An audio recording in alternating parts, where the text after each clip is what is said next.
Hey guys, welcome to Thrive Bites, the official podcast of Dr. Colin Zhu, aka the Chef Doc. On every episode, I talk with health and wellness experts from all over the world, such as doctors, chefs, dietitians, coaches, and many more. And I sit down with them and have casual conversations about plant-based lifestyle, how to elevate our emotional resilience, and what it really means to thrive. And I bring all of this to you. So let's get to this week's episode.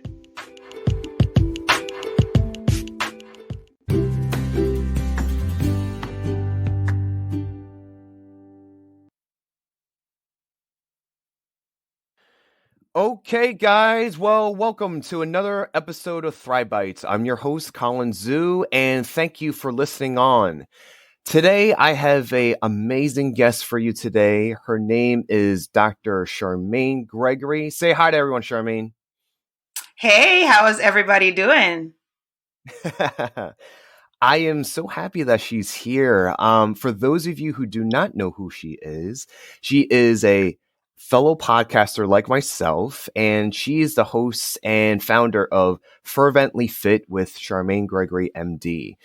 She's a wife, she's a mother, and she's a night shift emergency physician, and she is all about fitness and health, and that's what I love about her. And she started her own women's community, and she takes them through a wellness journey through fitness, nutrition, life, and leadership coaching. So I'm so glad for her to be here and to kind of share her story. My first question to you is, tell me, where are you calling from, and, just a little bit about yourself. I know you've kind of, took us through a health journey, from your website, but I would love to hear about it from your, own words of how you kind of went from point A to point B to kind of got inspired to be on this life path of yours. Oh, yeah, absolutely.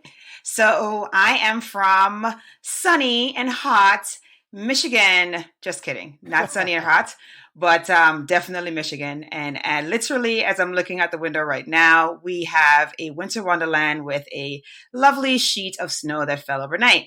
So that is where I am currently from. So where am I from originally? I am Jamaican. I was born in Jamaica, West Indies, and spent 10 years of my life there, and then ended up coming to the States and have lived in many different places, but have ended up here in Michigan for the majority of time. So super excited about that. And as far as how did I get on a journey where I was embracing, or I am embracing, fitness and wellness?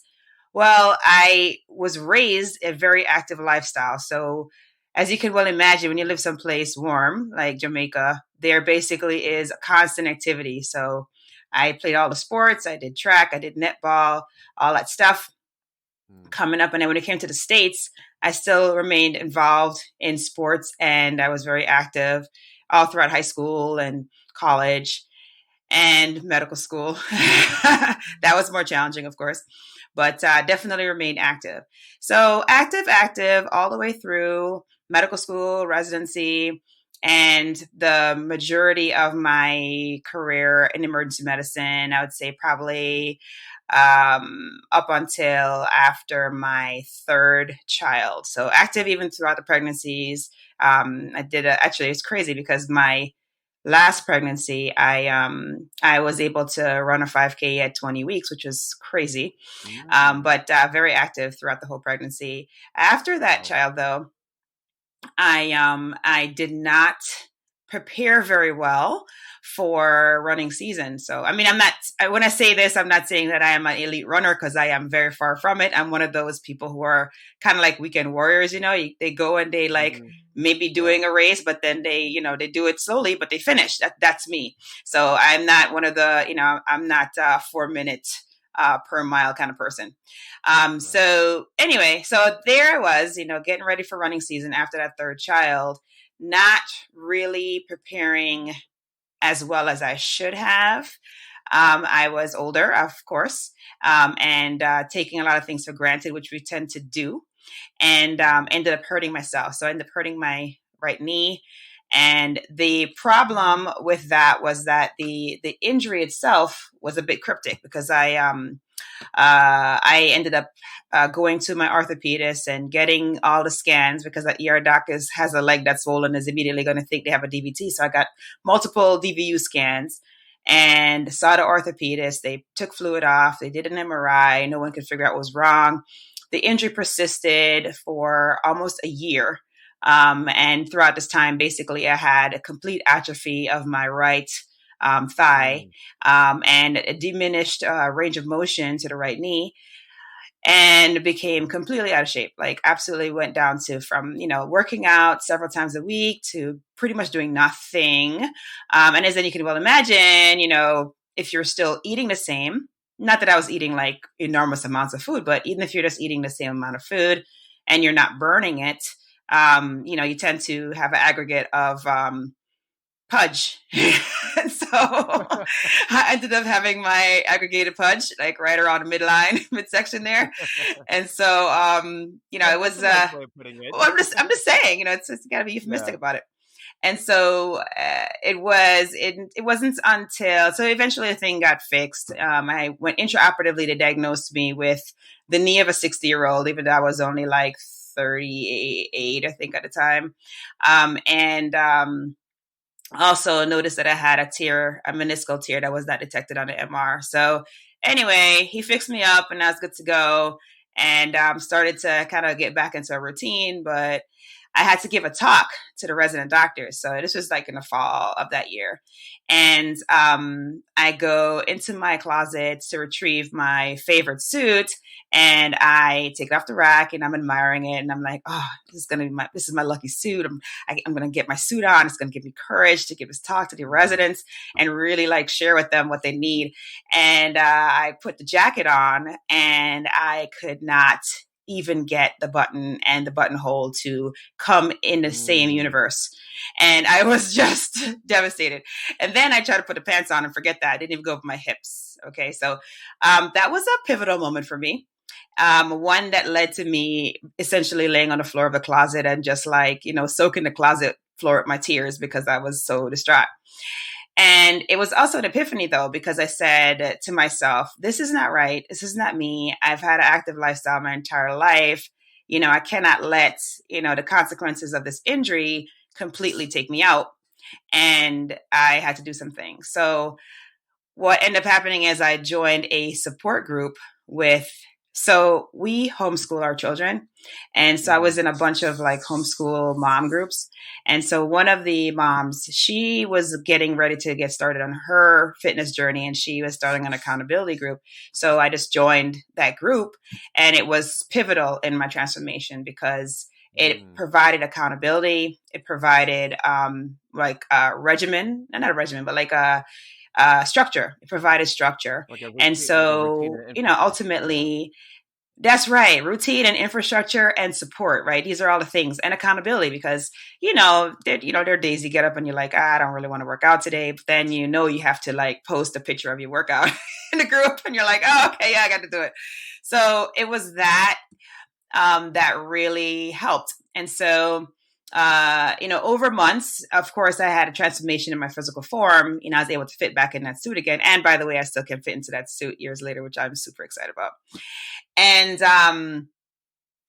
so during that time, though, there was also a transformation that was happening mentally, because part of this support group was not only, doing the exercises and holding each other accountable, but it was, making sure that you read something that's going to contribute to your personal development on a daily basis, even if it's a few pages, or listening to something that is going to bolster your personal development. So I had a mental transformation, because I was now focusing on my physical form and also focusing on my mental toughness. And it was then that I realized that what actually was happening to me, and part of what that whole incident on the floor of the closet brought to light, and the fact that the suit wasn't fitting also brought to light, was that I was actually going through physician burnout.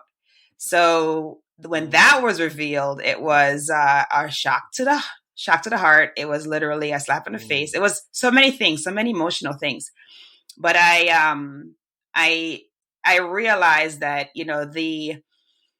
the dance that I did every single night before I went to work, because I'm a night shift doctor, every single night I went to work, the dance was much like this. The alarm would go off. I would lay in the bed and I would have to tell myself to move my body, to sit upright, to swing my legs around, to put a foot on the floor, to put another on the floor, to make one foot go in front of the other to the bathroom.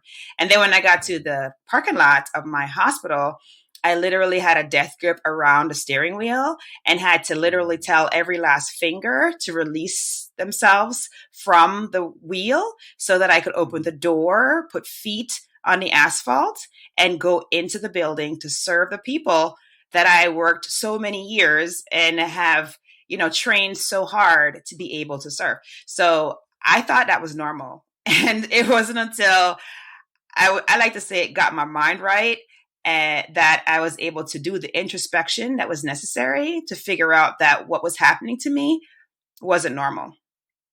And so then I got on a mission. I was like, okay, this is happening to me. I don't know how many other people it's happening to. It wasn't like around that time, it wasn't very, it's not as, I would say, out there as far as people saying that they're burnt out or talking about burnout.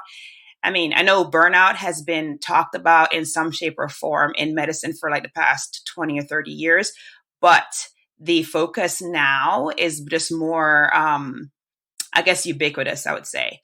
Whereas when I was going through it, I thought I was the only person going through it. I had no idea that that it was something that others were experiencing. And so I started talking about it. I started talking to the leaders in my group. I started talking about it just all the time. Like, this is what I was going through. How could this have happened to me? How could I have gone from a very excited, super, motivated, a new attending that was like, just finished residency, and essentially, she was thinking like, this is the place where I'm going to be for the rest of my life. This is what I'm going to do. I'm going to make a difference in emergency medicine. I am going to just be awesome at this. And to go from that to having to convince my body just to rise up out of the bed and stand when I'm supposed to be going into the thing that I really love, So it was definitely very eye-opening. And as I started talking more about my own experience, it became very clear to me that I was not alone. And I just kept on sharing the things that I learned, the things that worked for me. And I think that has evolved not only from the physical fitness side, because I share that, and from the transformational side, the mental transformational side, which I also share. The wellness that I focus on for colleagues is more towards the wellness that's associated with how do you thrive despite burnout, or how do you circumvent the thing, walk around, step over, however you are going to navigate it, but recognition of it. And then from there, the way forward. So that's really like what happened to me as far as a physical issue that really turned into a manifestation of a mental issue. And then now is like, part of the things that I talk about a lot when I get on stages, etc. Yeah. Well, thank you for that. I think sharing a story is powerful, what I'm saying. And, I just recently came at the time of this recording, I just came out of a podcast conference, and you and I were talking about it before this interview. And a lot of it is really the central piece is storytelling, and, really creatively expressing who you are, maybe what you've been through, what you've experienced, things like that. And, for you, I can see so many different colors and so many different notes in terms of your experience and how you got to this point. Obviously I share, your medical experience. I practice, as a family physician, done, a few, shifts in the ER. Wasn't really a big fan of it. It's a very chaotic, high pace environment, but very much needed. People come in to really seek help. And it's a lot, you got to give a lot of props and kudos to the nursing staff, the support staff, and of course, the emergency room docs, that do that, especially during night shift. For those in my audience members who do not know what a DVT is basically a concern for finding a blood clot in your leg. And, it's a very, very problematic issue because it could, easily go into, your lung and heart system. But I think, in terms of your health journey, I had a meniscal tear myself, a few years back, maybe around like junior high school time. So I know what it's like to be out, for a little bit and to have your leg atrophy and to not be able to get back on your feet like you're, used to, and to get back on your feet and just do the normal routines, just like little micro movements, how you're describing about, getting one leg out and getting your legs on the floor and gripping the steering wheel and, all that, you pay attention to micro movements that sometimes you take for granted that you don't do on a normal basis, Absolutely. So I think all those different points that you put together so nicely has brought you to this and has made you so, I can hear so much power and courage and bravery for you to get from point A to point B, and now you're on the main stage, and now you have your own podcast and all that other stuff. So that's definitely kudos to you. Thank you. It's a road. It was a road. So let's talk a little bit more about burnout. Sure. A lot of it is a hot topic nowadays, and as you said before, it's been around for like 20-30 years, not really talked about. And I couldn't really find a real reason why. Maybe it's just something that wasn't recognizable. My experience, and I've talked about this with other guests on the show, where it's traditional medical residency is meant to be very, very arduous and very challenging, and meant to kind of put you through almost kind of like a semi-pseudo haze. The gauntlet is a better. Put you through the gauntlet. See if you make it on the other side. Yeah. Oh man, I remember that show, American Gladiators. Yes. I love that show. Oh yes. It's a great show. Hey guys, we're going to be taking a short break, but don't go anywhere. We'll be right back.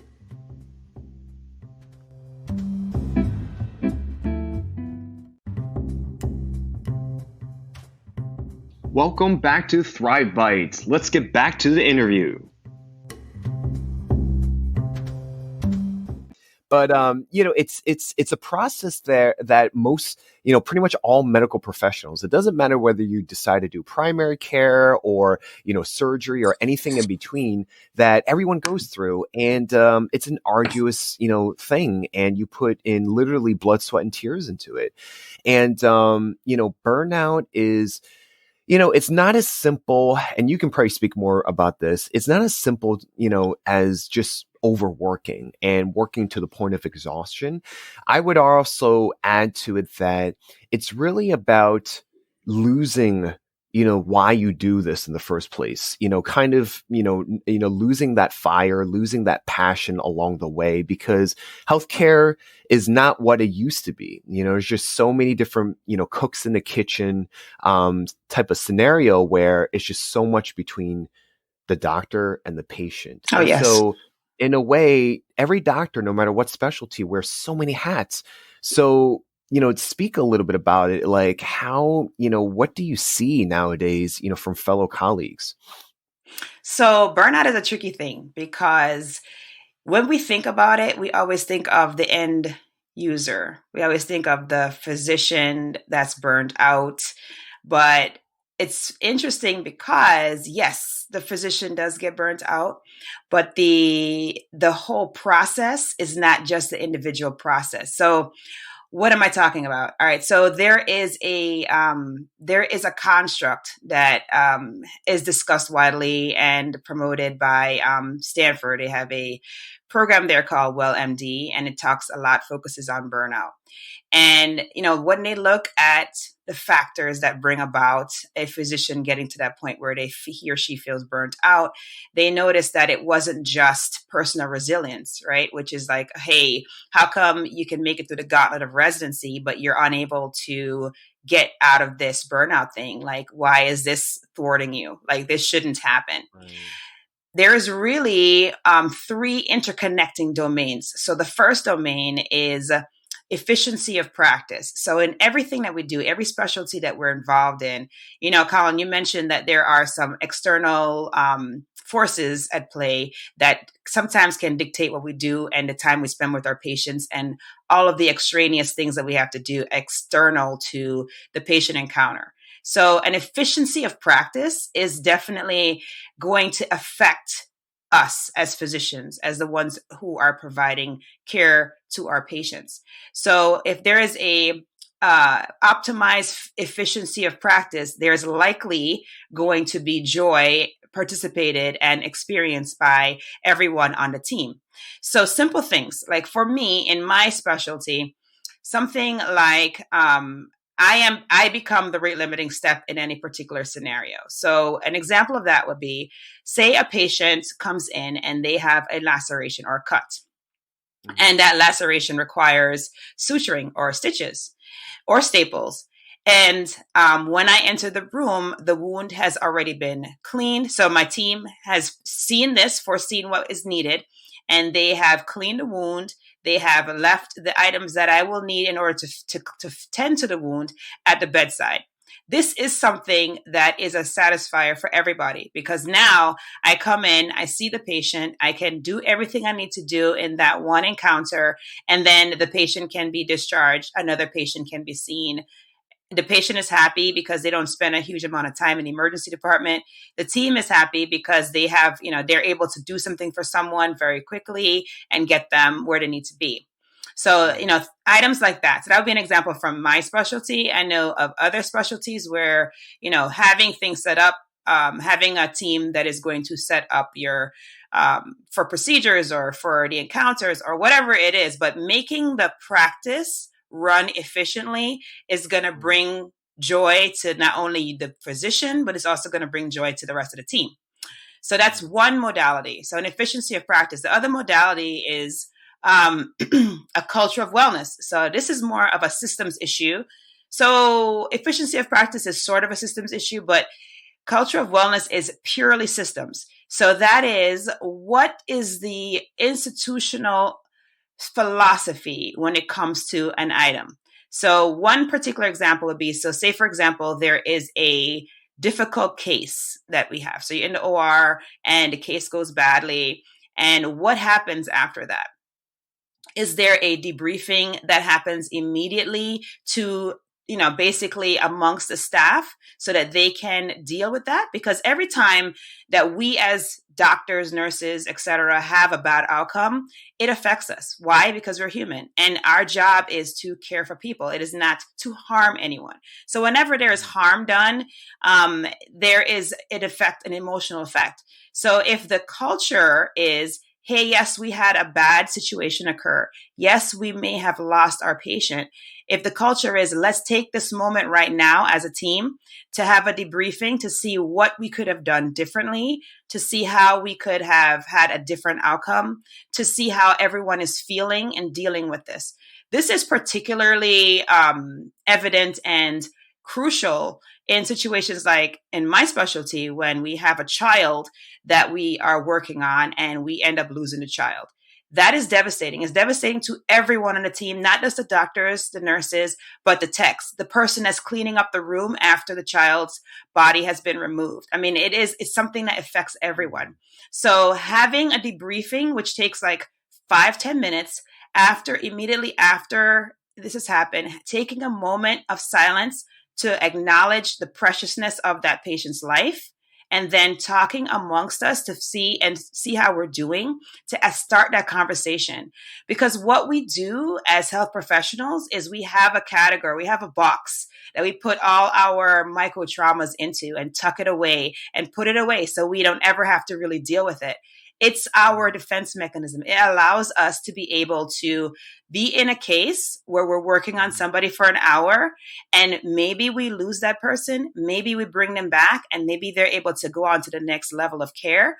And then moving on to the sore throat or the belly pain or whatever it is that is the concern of the next patient.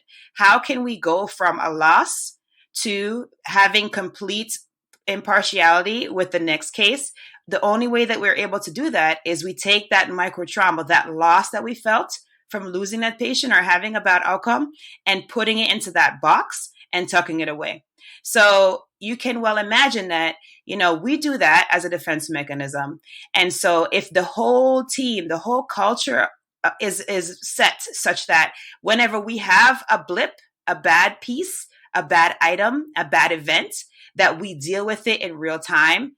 And then we have an extension that if you need more counseling, if you need more, that there's a modality in which to do that. So that is when the system is set up to make sure that everybody on the team has their wellness addressed. And this is not yoga classes or meditation. This is literally things like what I described, where you have immediate debriefing after you've had a bad case or a negative outcome. And then the final domain is personal resilience. So that's the thing that is dealing with the end user. Now that is, you as an individual having mantras maybe that you use that will help you during the tough times. That is maybe doing some other kinds of resilience training, but setting yourself up before you're in the moment when you're feeling that, when you're feeling that compassion fatigue, or when you're feeling like, you're on that spectrum of burnout and you feel like you want to walk away. So, even recognizing that you're having a problem, which is half the battle, right? Because most of us, we go on and we don't even know that we're burnt out. We don't know. And we may not manifest it in a negative way. It may just be simple things that we used to do that we're not doing now. And ultimately, when we're really far gone is when it starts affecting our job. But typically it doesn't affect the job right away. It's kind of like any other kind of cycle, and I hate to compare it to addiction, but like for the person who is the alcoholic or the person who utilizes recreational drugs, the job is the last thing that is affected. Usually it's the rest of their life that falls apart before the job gets affected.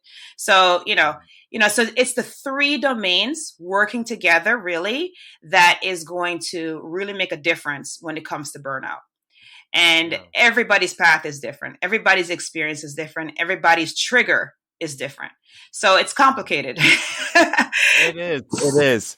Because at the end of the day, you're dealing with, obviously you have a systems, component to it. You have the patient's interactions, and then you have the end user. So a lot of it is really dealing with like humanistic, you can't even apply metrics to it. It's a very tricky thing. There's a lot of gray to it, you know what I'm saying? And, we just need to have a better infrastructure.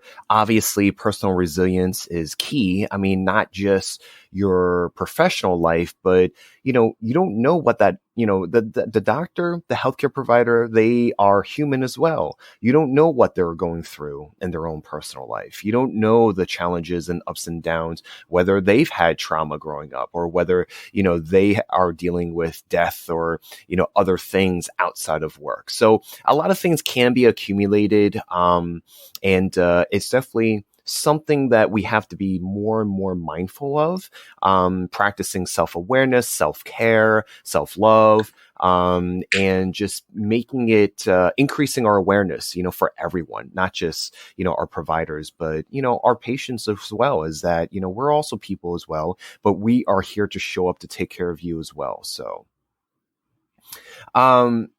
just kind of shifting gears, and I want you to talk about, your tribe.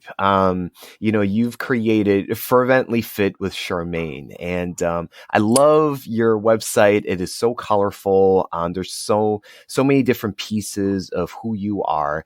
And I want you to kind of speak about, the purpose of creating a culture of, leading women in, and creating this community. What is it that, we need from that?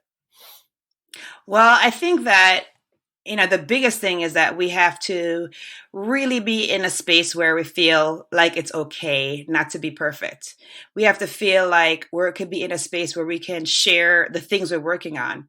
And I think that is that vulnerability that can make all the difference. And it's kind of like a double-edged sword, as a female, particularly if you're a female position, because, you are expected to be excellent at everything. You're expected to be excellent at family, if you have a family. You're expected to be excellent at work, sometimes even more than excellent, because, you may be in a situation where you're in a male-dominated field. And so you're having to kind of go up against expectations of you, like lower expectations from you. And so you have to kind of fight that battle. So, the focus on your mental toughness, the focus on your physical toughness can make all the difference. So that introspection piece, that piece where you are thinking about, well, what is it that's holding me back? What is it that is making me not start that exercise program? What is it that's making me not eat well? What is it that makes me not want to, put myself out there and go for that promotion? What is it? What is it? Well, it all boils down to a simple word, and that word is fear. Fear is the backbone for everything. Fear makes us not step out of our comfort zone. Fear makes us not ask for the things that we really want. Fear makes us cower and hold back. And so, I discovered this when I realized that my own fear was holding me back. And that was mainly, so I talked with you about the burnout experience, but most recently, my fear of public speaking, which is why I alluded to the fact that my suit was giving me courage. I had a crippling fear of public speaking that was holding me back. And, you may think, how is that even possible? Because as physicians, we have public speaking skills tested very frequently. Everywhere. I mean, when we're talking to patients, you're talking to a patient and their family, that's public speaking. You're speaking on rounds during medical school, during residency. You're the chief resident. You're giving, rounds to grand rounds to your team or to the hospital. I mean, you're constantly asked to speak in public in very varying levels, right? So, to have a fear of this entity, it's not really going to be beneficial, right? I mean, yes, I was able to do it and I did okay at it, but it was the emotion that was surrounding it. It was the sleepless night before the talk. It was the sweaty palms, the palpitations. It was the rumination on things like you're going to trip on the cord and fall flat in your face and have a bloody face and be blood on your suit, blood on the stage. And then you're going to slip in the blood and you fall again. And then you're going to have your slides not work. I mean, you get it. Yeah. Like there are all these things that mentally can cripple you, and also the physical manifestations with the sweaty palms and the palpitations that can thwart your progress as well and prevent you from truly being the amazing person that you are and that you're known to be. And so, it is going after whatever that fear is for you. For me, it's the fear of public speaking. It may be a fear of something else, but is like tapping into that, going after that really helps to make us stronger and really helps us to emerge victoriously. So in the women's group, I talk a lot about that. On the podcast, that is the crux of the podcast. Like, we talk about fear, right, what we're experiencing, how we can get around it, how we can get over it, how we can go through it, and how we can help each other. Because we all have different pathways, we have different battles, we have different fears, but we have that common desire to be better than we were yesterday. And one of the ways in which we can do that, and I'm talking about fears that are not going to be causing you any physical harm, right? So obviously, if you're in the middle of a forest and a black bear is approaching, that fear that you feel, that's real. Like, listen to that one. Don't need to face that one. But, if it's something else, like, you are afraid of asking for what you want, you are afraid of negotiating your next contract, whatever that is that's going to thwart your progress to greatness, then facing that is really what we need to do, because that's going to be where we see our greatest personal growth, and we're really going to see success. So that is pretty much what I focus on in the women's community, and also on the podcast. Hey guys, we're going to be taking a short break, but don't go anywhere. We'll be right back.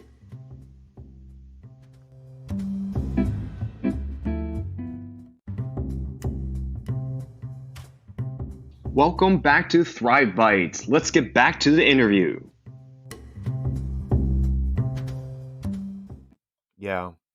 Yeah, it's thank you so much for doing that, and I'm sure our listeners, whether female and or being a healthcare provider, would definitely appreciate it. Especially, again, speaking about healthcare, it's like, whether you are going to a primary care or visiting your doctor in the ER or in the surgeon's office, you only get a very, very limited amount of time. Right. And, that's the nature of, the beast, quote unquote. And right. In that time, you're talking about just prescriptions or what to do next, or whether you need to be set up for a procedure. You don't actually know who your healthcare provider is at the end of the day, right? And if you are relatively healthy and you only come in once a year, you only know your physician for just once a year for a physical wellness checkup. So by you doing this, and I applaud you again for it, is that, people get to know the story and the struggles and the triumphs and the obstacles behind, a physician, behind a healthcare provider, behind, the person that serves others, right? And when you're able to kind of talk about your own fears, and your own, self-limiting, beliefs, you are relating, so like you said, it's the community and people come in from different walks of life. So they have that commonality of fears. But you're able to relate because, this is who we are as humans. Right. I may not be, in your shoes and you may not be in mine, but we are able to connect with one another because of that commonality. Absolutely. And there are men in the community too. I don't want you to think that this is just women, but I have to say that, obviously, like, I'm a female and I'm a physician, and so female professionals are going to relate to me. That does not mean I've had men on the show. I have actually had a surgeon on the show. I don't know if you know, Nee Darko, but he was on the show before. So, it's just like, there are men that come on the show, but yes, it is. Yeah. It is targeted towards female professionals, and the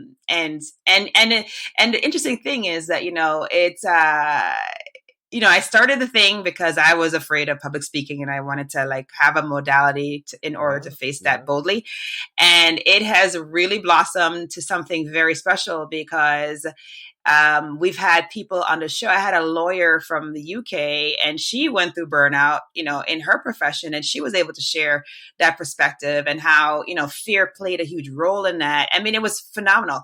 And so the people that have been on the show or have reached out to me separately, it's beyond my wildest dreams. Like, I never thought that by me sharing my craziness, that somebody else would, find that appealing and, tune in every week. So it's been an incredible journey. And, my heart is definitely full and overflowing because, especially when I hear people say, I'm facing my fear, because they always say, like, punch fear in the face. It's like one of the things that I say. And so people come back and they're like, hey, Dr. G, I'm punching fear in the face by doing X, Y, Z. And it's just really, really cool. So we do have men on the show, though. We do have men in the tribe. Well, guys who are listening, definitely, listen into her stuff because, like I said, I mean, whether you're male or female or anything in between, you want to be, we're all human at the end of the day. That's a commonality, and fear is a commonality. Honestly, like fear could be an entirely separate talk, but it's how you relate. It's how we connect with one another, and by increasing engagement with people of your tribe, people of your community. That's how we are able to kind of move forward togetherness. You know what I'm saying? I think in the age of being in the virtual world and social media and online and all that stuff, it's, for me, it's kind of sad that we have to create communities virtually, but, because everyone is, pretty much online, Yeah, we don't have that, less and less of like the book clubs I and, know, and it breaks my the heart. social the social gatherings in, I don't know, like, a library or, the Or a coffee church shop or, or I mean, something. yeah, Yeah, coffee shop. And, absolutely. Yeah. like you definitely have this, don't get me wrong, but I feel like it's less and less because, yeah, we just need that. And, how has it been, through your speaking and podcasting? It sounds like a lot of people is giving you a lot of great feedback. Do they connect with you more live, call you up, or is it more, feedback online, that, people resonate with you? So I get a lot of feedback online. I do. When I am doing a speaking engagement, depends on what kind it is, because I do speaking engagements within my specialty, and I also do speaking engagements related to fear outside of the specialty. And so, it depends. Like if I'm at a meeting and I'm giving a talk, then there's more likely that I'm going to get a lot of feedback in real time. Somehow doctors tend not to give real-time feedback when you give them a talk. I don't know why. Even when you say, how can I be better? Because I want to be better. They still kind of Right, right. hesitate. So, that's just, I guess that's our culture. I don't know. I don't know. I don't know if They're you like, find I that. don't know. Like, I don't know. Yeah, yeah. Why are you Yeah, asking when me? you I'm when an you old put somebody in the spot and you ask them for real feedback and you say, no, I really want the feedback because I want to improve next time, they kind of look at you like you're strange because I guess it's not something that we typically do.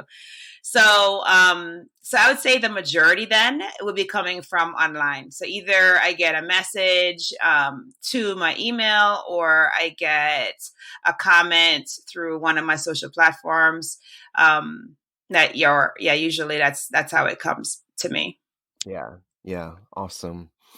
Well, Charmaine, this has been great. I definitely want to close out, and I love hearing about my guests and how they personally thrive. Obviously, throughout this episode, throughout our session together, we've heard a lot about your up and comings, your journey, and how you kind of serve your community and the broader world. And I want to know, how do you elsewhere? How do you keep that fire going? What motivates you to get up in the morning? How do you keep pushing yourself? And then after that, I would love for you to share 3 tips in terms of the audience members, whether, they are men and women. Nice. Yeah. um, and how 3 tips in terms of how do you go about finding courage Okay. and increasing that resilience for themselves? Okay. All right.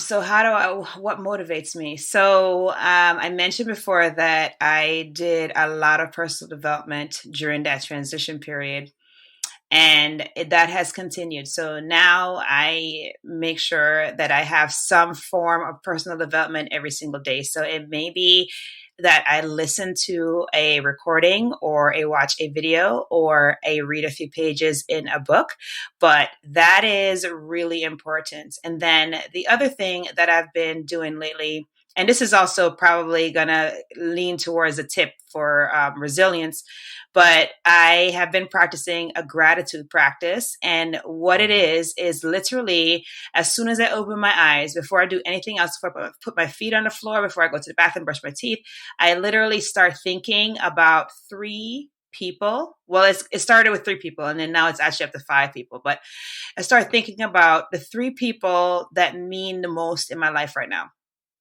And then I specifically think of characteristics of each that person, like multiple characteristics. And I'm thankful for, I like physically, not physically, but I like in mentally will say, I am grateful for my husband because he's an amazing father. I am grateful for my husband because he is a great friend. Like, everything, like all of the qualities, I just run through them about each person, and it just provides a grounding to begin the day that essentially makes you feel like you're unstoppable because you are grateful for the people that are helping you to be awesome. You know what I mean?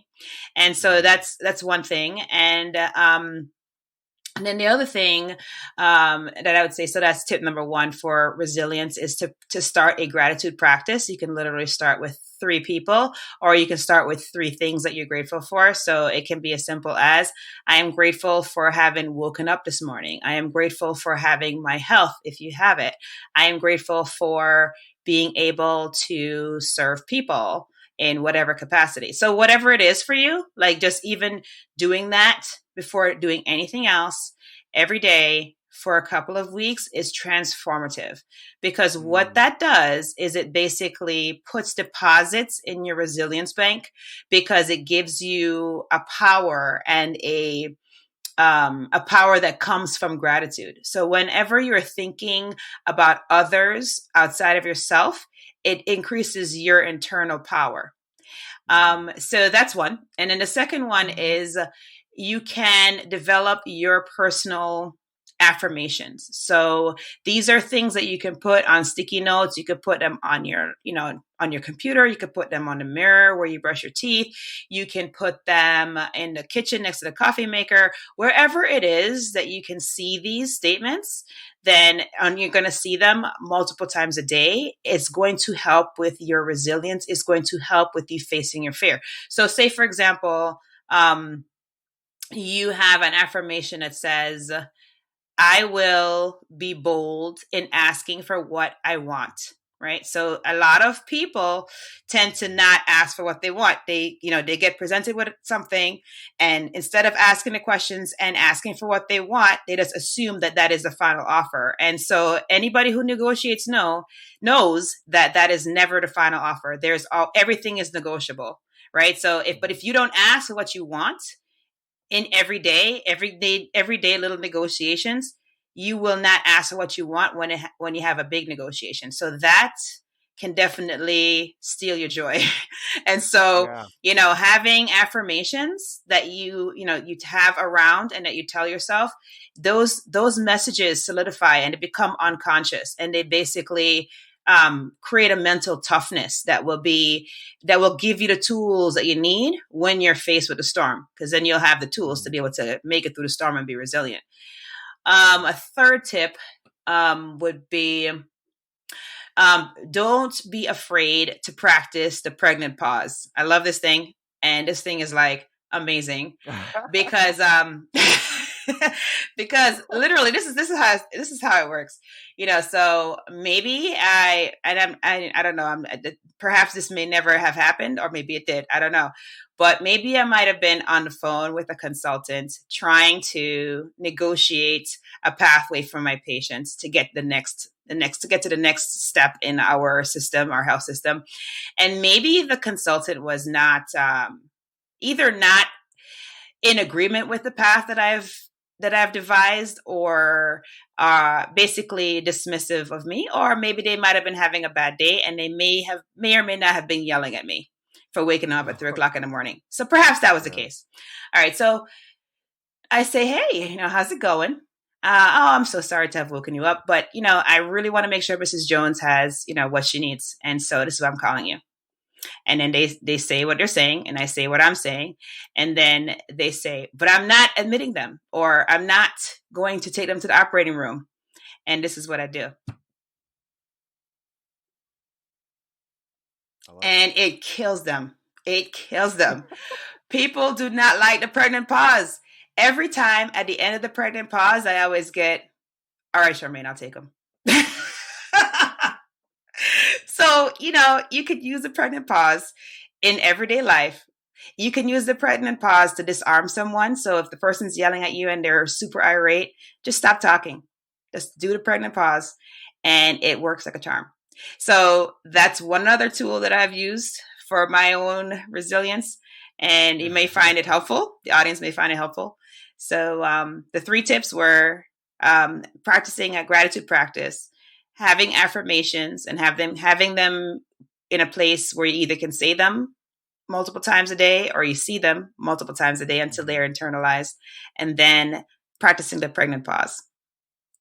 I love it. I love it. Thank you so much for sharing your tips of wisdom and the pregnant pause. That's the new one for me. You bet you're gonna use it now, though. Yeah, you know what it is? It's an awkward silence. It's kind of like I'm not okay with this awkward silence, so I'll just give in. Right, So, right. yeah. So it's been great. Thank you, Charmaine, again for coming on to the show. If any of the audience members want to reach out, want to look you up, want to see more about who you are and what you're about, where can they find you? Okay. So my website is www.fervently, FERV as in Victor, ENTLY, fit, FIT, with, WITH, Charmaine, CHARM as in man, AINE.com. I'm on all the social media platforms. I'm on LinkedIn at Charmaine Gregory, MD. I'm also on Instagram with the same and Facebook with the same. The podcast is called Fearless Freedom with Dr. G, and it is available on all the podcast listing platforms. Nice. And we'll definitely have that in the show notes when it comes out. So again, thank you so much. Guys, this has been another episode of Thrive Bites. Please check back here weekly. And we will see you on the next episode. Thank you so much, Charmaine. Awesome. Thanks for having me.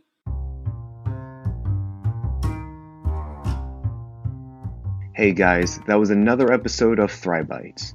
If you like that episode, please subscribe and follow for new episodes. And don't forget to rate us on Apple Podcasts.